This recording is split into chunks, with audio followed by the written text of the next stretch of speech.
In 1997, 3 minutes of video aired on a network nobody watched, with an interview of a man nobody could find, showing something nobody could explain. 30 years later, 2 investigators who have never met are still chasing the same ghost from completely different directions. I'm Carol Ann. Welcome to the In-Between.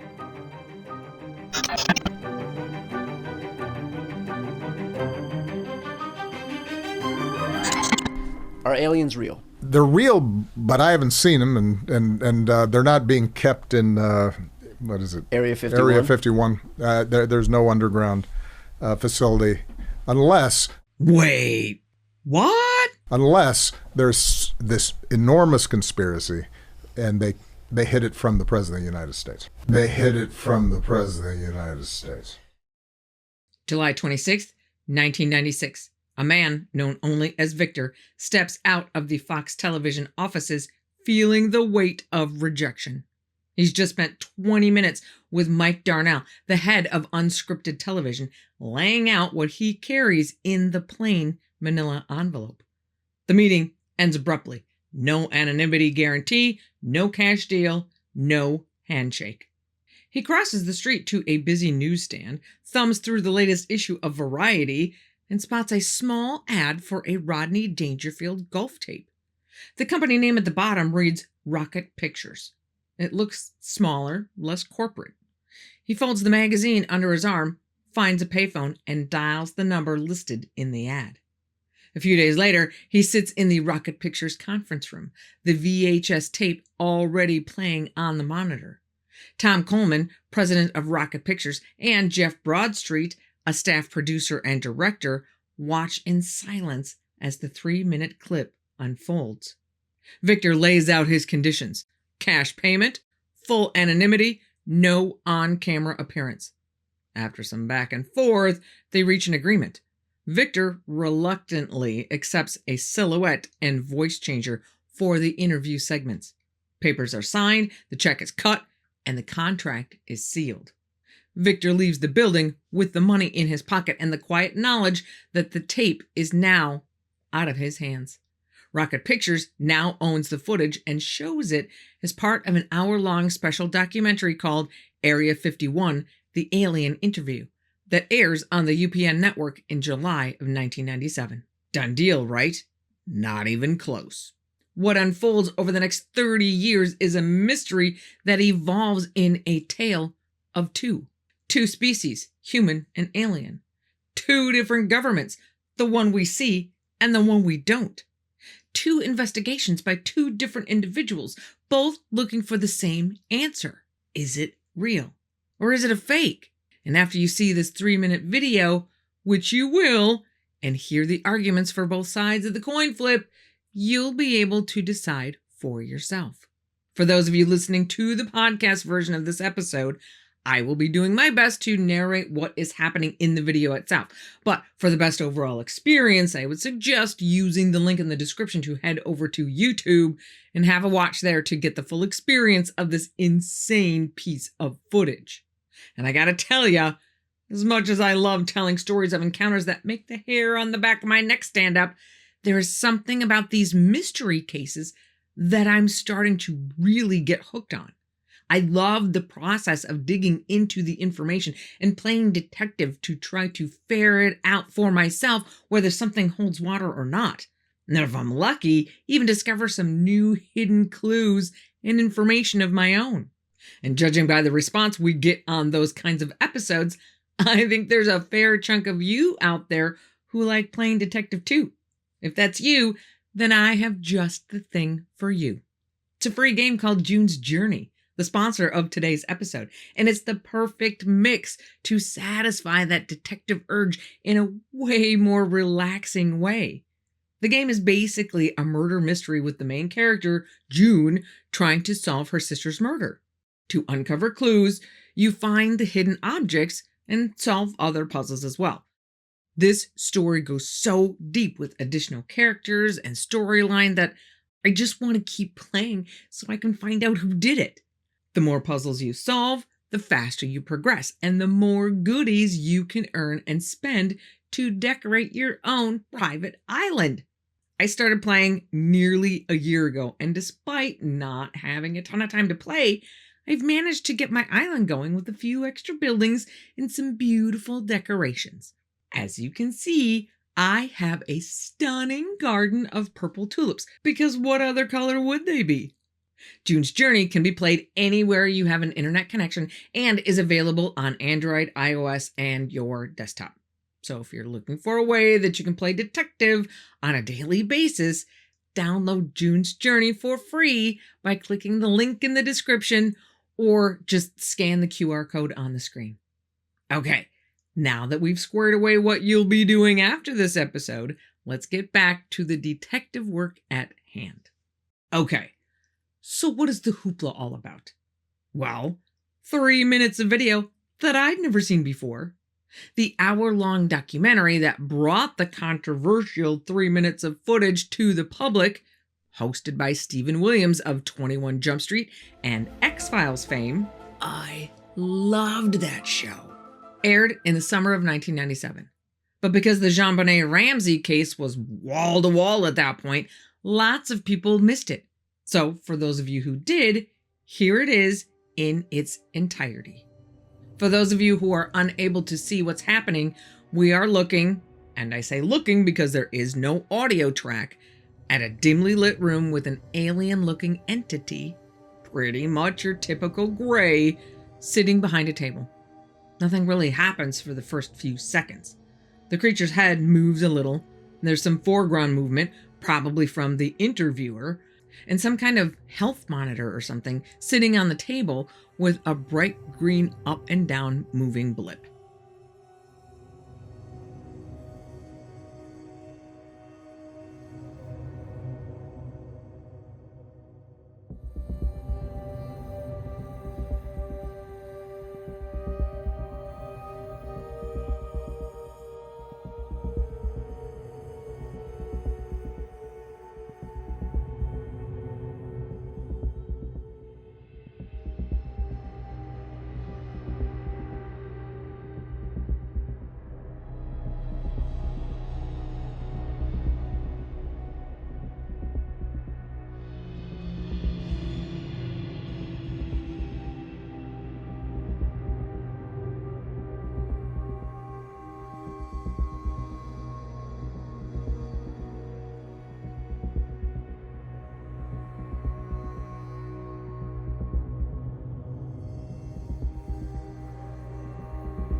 After a while, the creature starts to have some kind of fit, like a coughing fit.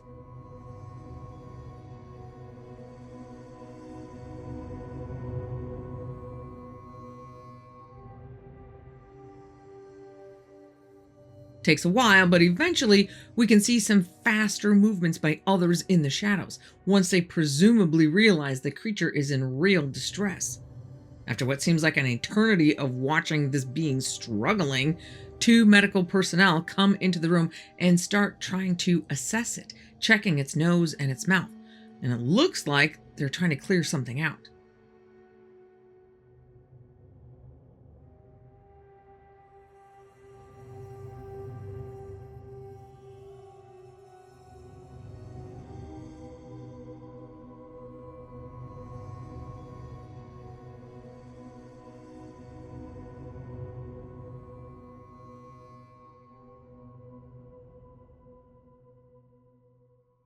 And that's basically it.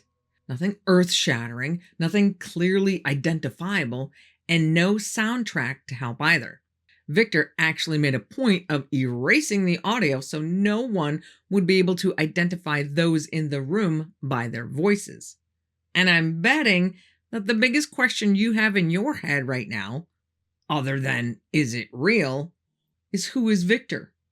It has been said, and I believe it to be the truth, that if you can find Victor, you can find the truth. Either his life and history will show itself to be congruent with his story to lend a huge block of credibility to the claim that the footage is real, or it won't. So what do we know about this guy? Well, not much. We know he's done a total of 3 interviews. One on the Art Bell radio show Coast to Coast that aired on May 23rd, 1997, which came out before and was a promotion for the original 1997 documentary that was aired on UPN that brought the alien interview footage to the general public. So yes, Victor went on Art Bell to promote the upcoming documentary, which seems a bit paparazzi for a guy who says he doesn't want anything to do with the limelight. So maybe that's a lie. Maybe he's a guy just acting like he doesn't want the attention. Wouldn't be a first. However, he mentions on Art Bell's show that the interview is part of his contractual obligations with Rocket Pictures. If he needs to get paid to be able to fade into obscurity like he says he wants to, he has to fulfill his end of the bargain. So that's what he does. And he proceeds to sit for an hour and a half and answer unscripted questions, not only from Art Bell, but also from Sean David Morton, another UFO researcher. And according to the lie detection experts hired by Jon Stewart, a guy we're going to talk a lot about in just a minute, Victor doesn't speak like he's lying. His inclusion of details like his irritation at some S4 employees bringing in personal effects like family photos to set on their desks and how that was against the rules is not something that a paid actor or hoaxer would typically think to add. After Victor hangs up, leaving just Art and Sean, Art even says that he was really not sure of this guy's story at first, but once everyone relaxed a little bit, he changed his mind and now believes that Victor is the real deal. Victor's second interview is included in the 1997 documentary, and as he promised Art Bell, he promptly drops off the face of the earth. That is, until 11 years later, in June of 2008, when he gives his buds at Rocket Pictures a little jingle to say, hey, I got a few more things to say, and I'm pissed. He puts on a Donald Rumsfeld mask and proceeds to excoriate the UFO and scientific communities for either dismissing the footage as a hoax or, worse yet, taking it as real without doing their own homework. He challenges those who say they care about what the government is hiding from us to do the Freedom of Information Act requests on their own, track down the leads themselves. For those who laugh off what he says as a hoax, he challenges them to find the puppet makers, show the world how it was done, figure out who he is. And he is very emphatic that this will be the last time anyone will be hearing from him because, as he puts it, he has been told that he is not long for this world. Then he goes on to say that while his time may be short, the rest of us will not be far behind. He specifically states that the producers need not make any plans for a 20th anniversary of the interview. That sometime before then, the world will be hit with some kind of solar storm cataclysm that will fundamentally disrupt or destroy life as we know it. Now, I gotta admit, when I initially heard his first interview in the documentary, I totally thought he was a fraud. And the second interview 11 years later, in my opinion, isn't a whole lot better. He certainly doesn't seem to care that his demeanor could use a little polish. He is arrogant, caustic, contemptuous, and a heavy breather. It's not until I listened to his interview on Coast to Coast that I started to change my mind. Once Art kind of defangs him with kindness and he's able to concentrate on something other than the chip on his shoulder, it's much easier to actually listen to what he has to say, which is pretty informative. The interview is an hour and a half, so I'm not going to go into the substance. It's information about the base and the circumstances that led to the smuggled video. I'll put a link in the description if you want to go watch it. It is a good listen. But what I'm fascinated by is Victor's vocabulary. He still sounds like a pompous ass, but he doesn't sound like some doof trying to dupe the world into believing in his hoax video. He uses phrases like biologically inert and well-educated charlatanism. And my favorite, it's analogous to if a human scientist were to try to translate quantum mechanics into the grunts and screeches of a chimpanzee. None of that sounds like a guy trying to peddle a scam. He's very precise, not salesy. And probably most importantly, he's not afraid to say, I don't know. And he doesn't get flustered when he gets pushback. Two things that liars have a hard time with. Not to mention that most hoaxers are usually in it for the money, which we will get into a little deeper in a bit. But for now, let's just say, in this case, that's not a thing. And then he just disappears. No fame, no fortune, no limelight. He walked away from Fox because they could not guarantee his anonymity. It looks as if he really believes in his cause of getting this information out to the public. So, has anybody tried finding out who this guy is? Yes. Has anyone actually figured it out? Not so much. I promise we will talk more about Victor's true identity later, but first we need to step back a bit and introduce our two main investigators, Jon Stewart. Not that Jon Stewart, this Jon Stewart, and Andrew Burlington. Now, I have to stop right here and let you all know that Jon is the reason for this episode. He reached out to me via email to tell me that he appreciates the channel and thinks that this story is right up our alley. I happen to agree. I let him know we would be covering it, but that I would be calling balls and strikes as I see them. Just being totally transparent. The sleuthing process for this episode has been a little interesting. Two different detectives with completely different personalities, studying two completely different aspects of the case, circumstantial evidence and evidence analysis. So let's talk about the circumstantial angle first. Any criminal attorney out there will tell you that you don't need a smoking gun to prove a case. The right circumstantial evidence, and enough of it, will do it every time. In this case, our smoking gun isn't quite smoky enough. So we have to go down other roads, like looking for circumstantial evidence.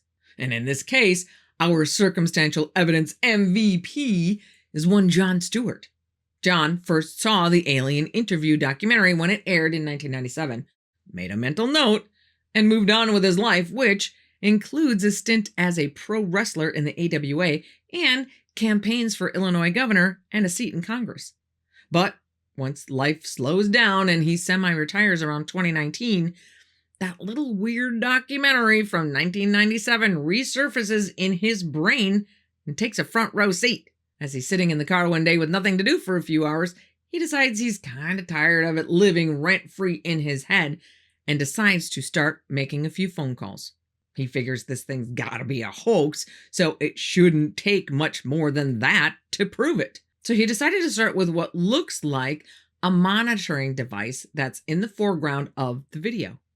He contacts biomedical engineers, PhD level medical device historians from Sweden, and engineers from the two top companies that made medical monitoring devices back in the 90s, Hewlett-Packard and Space Labs, who did work for the Apollo space program.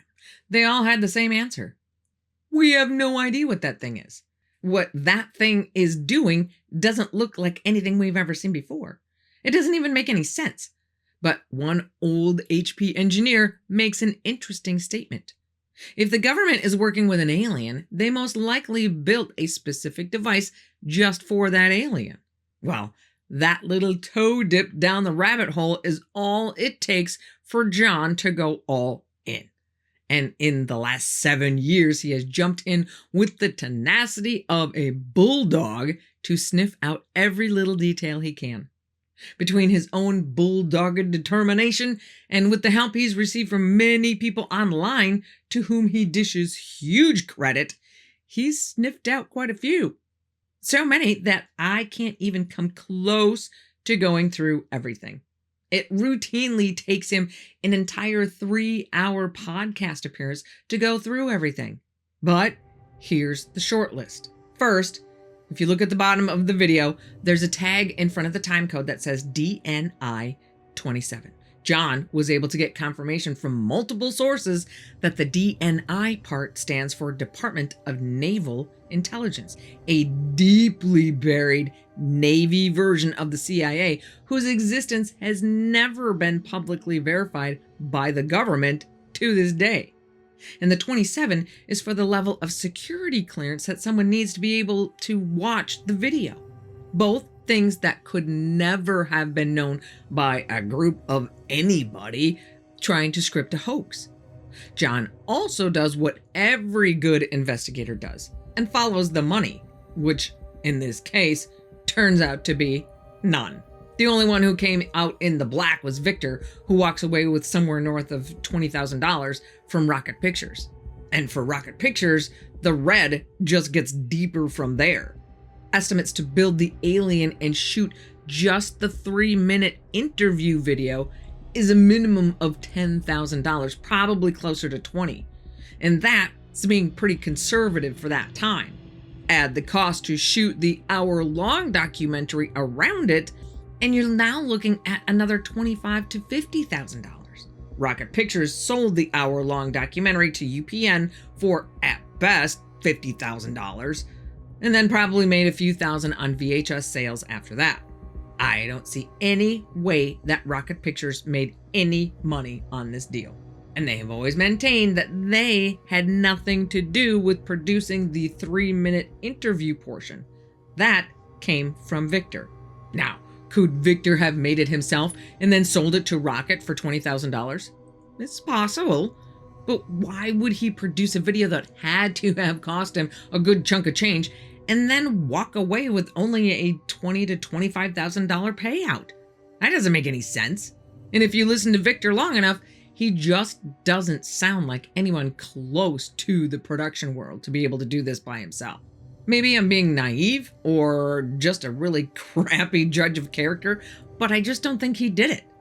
John also went so far as to hire Bill Munns, a guy who has loads of Hollywood special effects know-how, as well as being one of the best film forensics guys around. If his name sounds familiar, that's because he's the guy that did a full forensic analysis of the Patterson-Gimlin film from 1967. He didn't go quite as deep with our alien as he did with Patty, but he still concluded that the creature's multiple synchronized movements make it really hard to dismiss the clip as a standard special effects creation. John was also leaked a list from the Defense Intelligence Agency, or DIA, of 7 people in the room during the taped interview. Of that 7, John says he's been able to at least verify the existence of 5 of them. Not bad. Rear Admiral Ned Schaefer has passed away, but his widow lives in Florida. Captain Lowell, or Lel, Jacoby, was all set to play golf with John until John told him he wanted to talk to him about the alien interview, at which point our friendly captain ghosted him. Dr. Wilford, or Webb, Wilson, has also passed away, but when John called his widow and told her that he wanted to know if there's any chance her husband could have worked on this top secret project, she said, "You know, that makes a whole lot of pieces fall into place." Apparently, Webb was so secretive about his job that it almost caused them to get a divorce. I mean, of course, if he's working with aliens, he's probably not going to tell her, but he wouldn't talk about anything. Like when their other military friends would talk about their worst drill sergeant or the terrible mess hall food, Webb would never have any of his own stories to add to the mix. John censored the 3-minute clip, and Webb's widow immediately identifies the doctor on the left as her husband, and then thanks John for solving the puzzle. Also on the list are 2 Carthusian monks that John traced back to a place called the Charterhouse of the Transfiguration on Mount Equinox in Vermont. Carthusian monks are rare in the US, with the Charterhouse of the Transfiguration being the only Carthusian monastery in the US. These guys are hardcore, spending 23 hours a day alone in their rooms, and they take a vow of silence. Now, you're probably asking the same question right about now that I did. Why Carthusian monks? Well, I guess these two monks just happen to have high telepathic aptitude. And since the aliens don't speak, and there's no common language between us and them, the military needed somebody to come in and communicate with them on a telepathic level. One of the two monks is known as Brother Joseph, now 91 years old, and still living at the monastery. However, not all of the 5 John identifies are all clean-cut hits. He counts as one of the 5 Robert Donovan, an Army intelligence officer. But he counts him as a hit because after an exhaustive search, John can find exactly 0 information on this guy. So to John, that's proof that his record has been scrubbed. Okay, that's a known thing. But is it possible that the list isn't the real list? That it has some fakes thrown in there to muddy the waters? Another, in my opinion, iffy ID is that of Dr. Craig McPherson, the other doctor in the video. He seems, at first glance, to be an easy hit because he was actually already interviewed by the legendary Linda Moulton Howe herself. So we know he's a real guy. However, the devil is in the details. In that interview transcript, he says that he worked at Area 51 from 1956 to 1988. So if what he says is true, he wasn't there for the alien interview. And he also says in that same transcript, I did not see any ETs, nor did I ever hear anyone mention that our government was reverse engineering an ET device. I don't know about you, but that seems a little problematic for me. John has great stories about his adventures in trying to track all these guys down, as well as many other great stories about his whole investigation in general. So if you're interested in hearing the whole story of his crusade to get to the bottom of this footage, one way or another, certainly go find him on YouTube. He's been on lots of podcasts where he shares all kinds of details. For sure, a good listen. But be prepared. This guy is a conversational fire hose. He has so much information to share that it all comes pouring out at full speed. But he really does seem like a good man just trying to get to the truth. Now, let's flip to the exact opposite of John.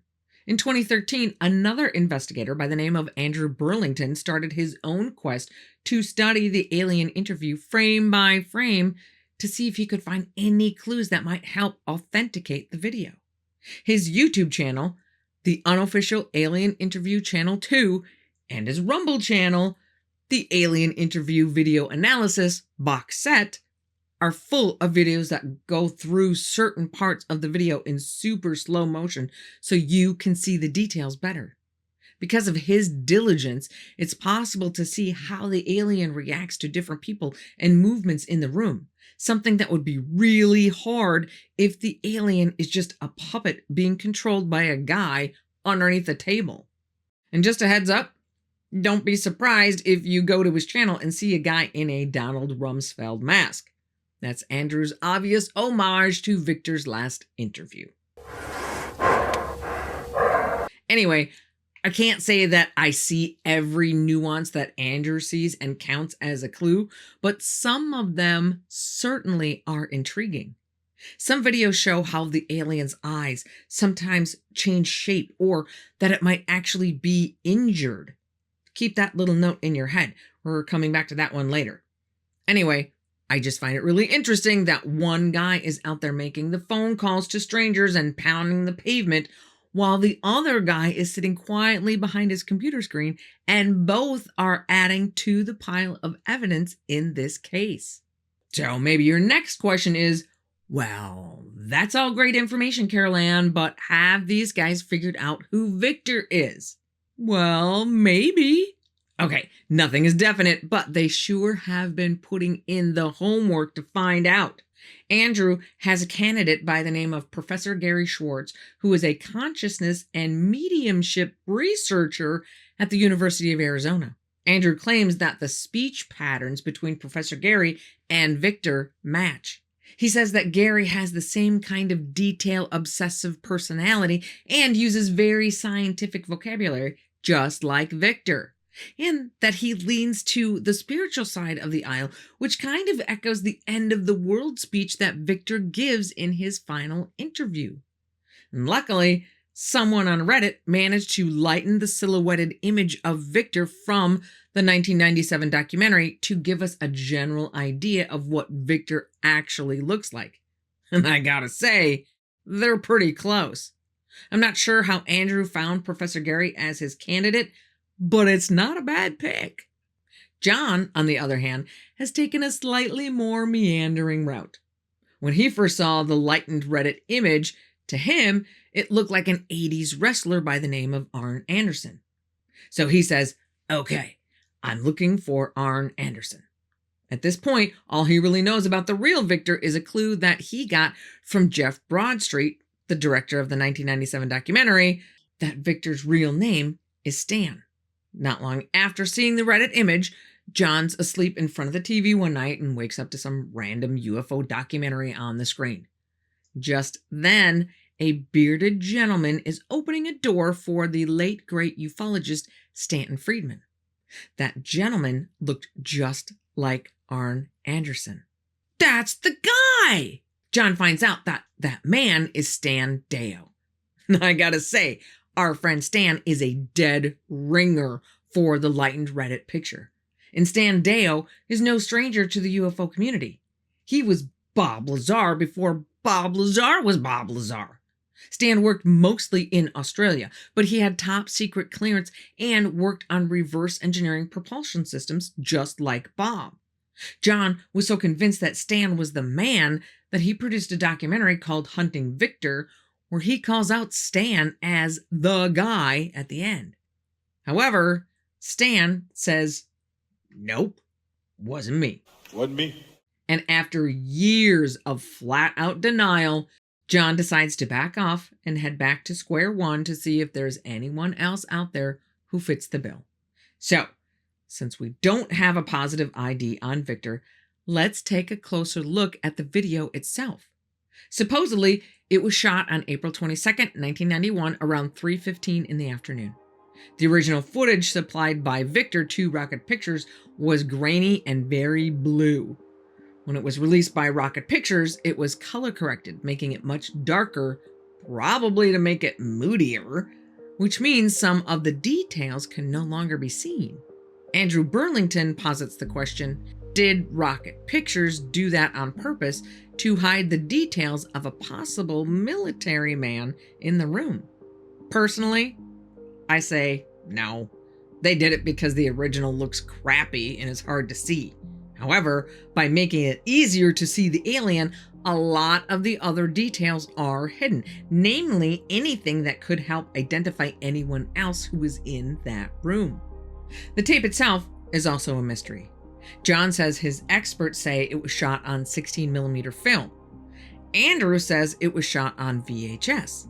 In either case, Victor says that while he was not the cameraman, he just happened to find himself with a window of opportunity while the S4 facility was undergoing a project to digitize its analog tapes to a digital format. So either the 16mm film had been transferred to VHS and then digitized, or it was on a VHS to start with. Either way, a big shout out to those armchair quarterback debunkers who scream about the impossibility of smuggling a VHS out of such a high security facility. Victor didn't smuggle out a VHS. I don't know what format he did smuggle out, but if the footage was digital, that completely changes the game. And Andrew has even identified a Microsoft computer system on the market in the same time frame that had VCR hookups in the back, allowing the user to transfer any digital video directly to VHS. So the origin story is certainly plausible. But is it real? Well, there are a few things we need to make sure we talk about. First, there is a profit motive here. Victor got paid. In his mind, it's what he deserved for risking everything to get this information out. And I'm certainly not saying that he shouldn't have gotten paid, but whenever money is involved, it certainly does throw a certain amount of shade over the whole thing.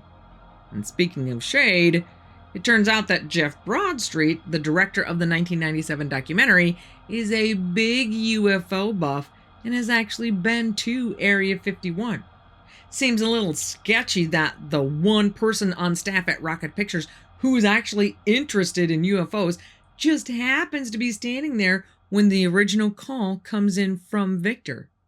That's convenient. And it does look pretty suspicious that the alien in the video never moves its arms. At least not that we can see. And it just happens to be sitting behind a table that would be a perfect spot for a puppeteer. The room is dark, making it impossible to see much detail. Also very convenient. And why are the doctors trying to treat the alien from behind? Never seen that one before. According to Victor, that's for the protection of the alien. Apparently, there are certain microbes here on Earth that like to take up residence in alien lungs. And it's those microbes that cause the being to go into what looks to be a coughing fit.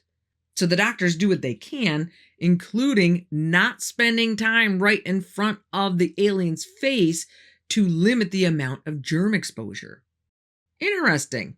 But to me, the whole shebang rests on the analysis of the special effects.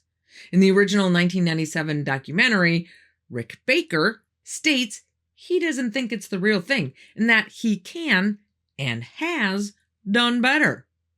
I actually have an old friend who lives in California and who used to work for a special effects company. I showed him the video.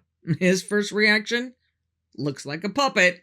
However, on that same documentary, another special effects guy, John Criswell, says he thinks it's fake too, but admits that he can't figure out how everything was done.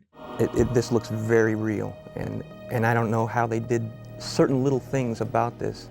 So Rick Baker dismisses it outright as a hoax. This doesn't fool me, I don't buy this, I think this is a puppet, and you've got a table in the foreground that's hiding the rest of its body. But he goes on to make a comment that points to an interesting assumption. If you were going to record this alien, you would want to see it, and you wouldn't want to hide it behind a table, and you would light it in a way that would show up much more than this. If this is the first alien anybody's ever seen, then sure, light it up. But what if it's not? Victor says these interviews are a regular thing that happen for a few hours every couple of weeks.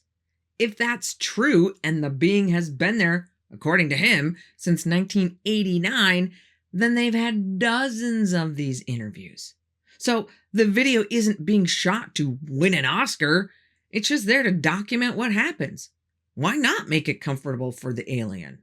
Especially if he's not feeling well.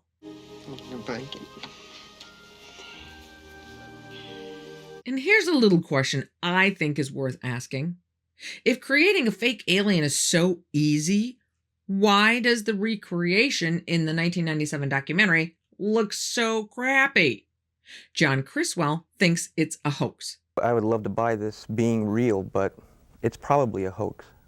Well, I think this is a really cool design, and it's a great concept, but I think I could have done better. Really? Then why didn't you? The alien recreation scenes in the 1997 documentary are super cheesy and obviously fake. But guess who created the alien? John Criswell. Now, in all fairness, maybe that's the best he could do on a shoestring budget from Rocket Pictures. But if this video is a hoax, I'm betting the hoaxer didn't have a ton of cash either. But I gotta admit that it's really hard not to just look at this video and not just think it's a fake. The whole thing just is so absurd. But there are some truly tantalizing tidbits that make me go, First of all, not one person in 30 years has ever come forward to call it a hoax and take credit for being part of the production. That's kind of amazing. But let's talk about the alien itself. One interesting detail is that this guy has neck muscles and tendons. I would just toss that up to a nice detail by the puppet maker. If it wasn't for the fact that Bob Lazar called out that exact detail on a sketch he made of a creature he caught a glimpse of one day when he was at work in S4, the same facility that this alien interview took place. Bob now says he doesn't think it was an alien that he saw, but I would say his sketch says otherwise. And as far as this being a puppet, the budget was not there for this to be fully animatronic, which means someone had to have made it move manually from the inside. But the neck on this creature is too skinny for a human arm to fit. And falling under the "you learn something new every day" category, when special effects creators make latex puppet bodies, there's always a crease under the arms. It's just the nature of how the latex dries. To my knowledge, not one effects person has figured out a way to solve this. But the little guy sitting in the chair in this video has no creases under his arms. On a completely different note, this almost 3-minute video is all one continuous take, with no evidence of any splicing between cuts. That's pretty rare in production circles. And on another completely different note, let's talk about that green blip monitor sitting on the table. Whitley Strieber, author of the best-selling book Communion, stated in a speech he was giving right around 8 years ago that he saw the same thing out of the corner of his eye on his desk as he was writing his book. And I don't think I ever told anyone about that. So what's it doing in that video if that's a fake? Why would they choose to do that? And then he drops in what could be a clue to this whole thing. And I think I was being communicated with while I was writing Communion. So maybe what we all seem to have thought all along, that it's some kind of health monitor or something, isn't a health monitor at all. Food for thought. And speaking of food, it's clear in the video that this little guy seems to be choking on something or having some other kind of respiratory episode. Well, if you check out the slowed down version on Andrew Burlington's channel, you can actually see liquid dripping from its mouth. Could that be faked? Knew it. Sure, that seems pretty standard. But if you're gonna fake that, wouldn't you make it just a little bit more noticeable? Who's gonna go through the trouble of including an effect that no one can see? And this one is just my personal question, and it doesn't really have any weight at all. It just bothers me. But why make your alien puppet have round eyes? We've been so conditioned for so long to think that when we finally do see an alien, its eyes are going to be almond-shaped. If you want the public to believe your hoax, wouldn't you create something closer to what the public would expect to see and therefore more likely believe? At this point, I have to throw out a mini tangent warning. It's not a big tangent, but it's a road we have to go down before I can bring this next point home.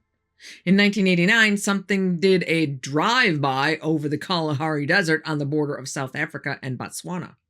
The South African fighter jets fire either some kind of laser or a missile at it, and it crashes, leaving an impact crater 500 feet wide and 40 feet deep. Reports say that 2 beings are inside the ship, and at least one of them is taken to the facilities at S4.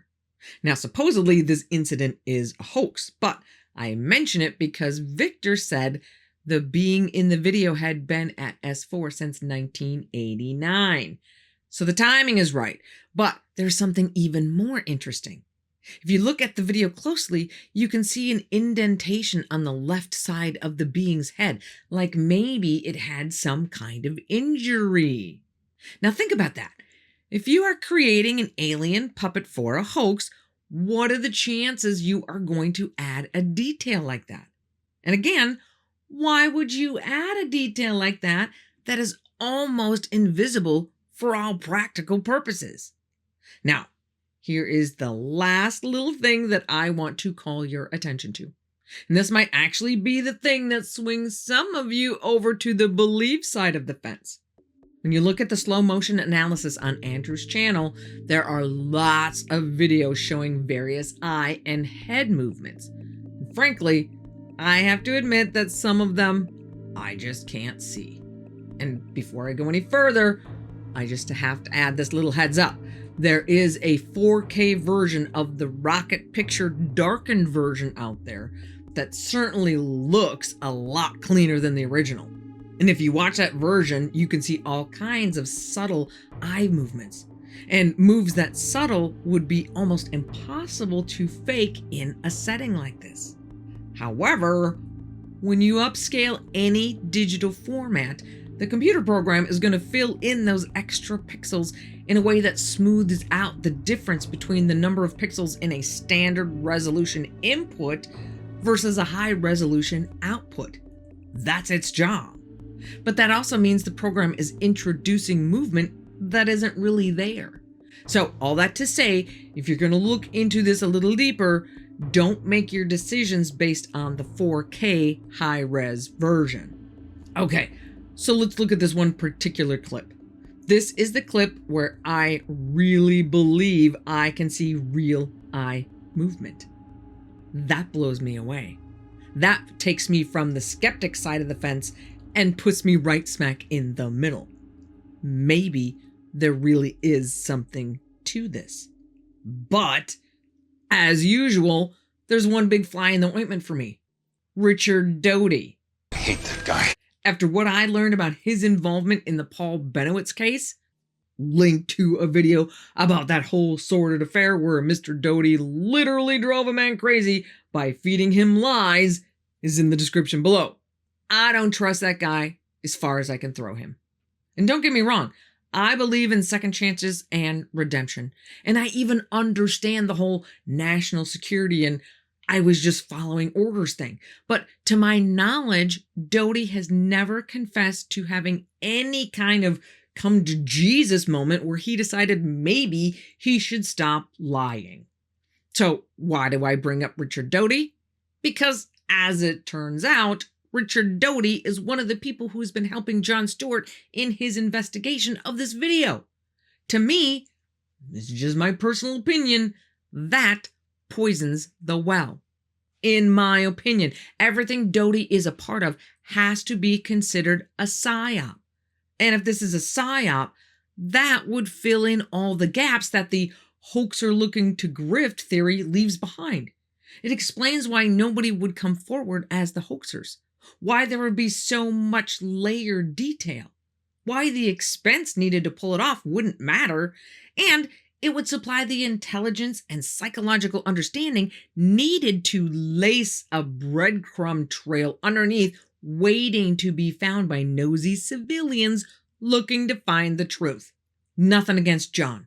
He seems like a great, if a little overly energetic guy who is doing his best to come at this investigation in an honest and professional manner. He's doing a really great job. Maybe I'm just being narrow-minded, but I just don't think I will ever trust anything that comes from Richard Doty's mouth. And because he's involved, that, in my opinion, greatly increases the odds that this whole thing is actually a giant psyop created and perpetrated by the government.